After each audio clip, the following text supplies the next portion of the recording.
The Lord be with you. And with your spirit. A reading from the Holy Gospel according to Luke. Glory to you, O Lord. That very day, the first day of the week, 2 of Jesus' disciples were going to a village 7 miles from Jerusalem called Emmaus, and they were conversing about all the things that had occurred. And it happened that while they were conversing and debating, Jesus himself drew near and walked with them, but their eyes were prevented from recognizing him. He asked them, "What are you discussing as you walk along?" They stopped, looking downcast.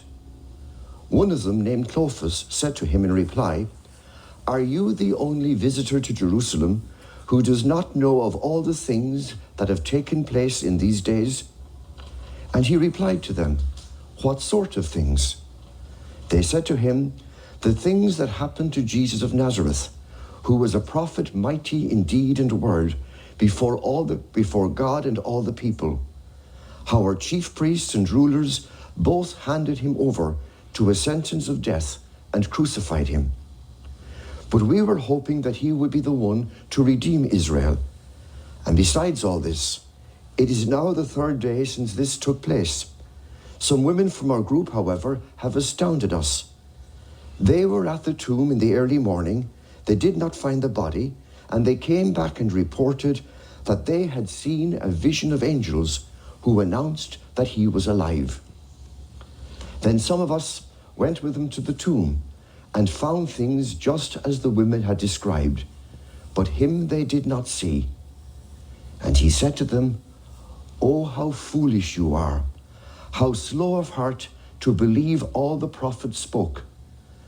Was it not necessary that the Christ should suffer these things and enter into his glory?"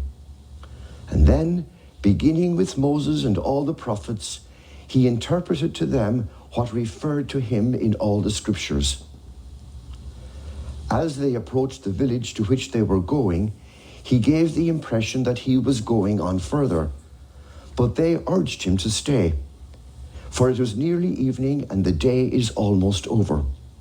So he went in to stay with them, and it happened that while he was with them at table, he took bread, said the blessing, broke it, and gave it to them. With that, their eyes were opened and they recognized him, but he had vanished from their sight. Then they said to each other, "Were not our hearts burning within us when he spoke to us on the way and opened the scriptures to us?" So they set out at once and returned to Jerusalem, where they found gathered together the 11 and those with them who were saying, "The Lord Jesus has been raised and has appeared to Simon." Then the 2 recounted what had taken place on the way and how he was made known to them in the breaking of the bread. The Gospel of the Lord. Praise to you, Lord Jesus Christ.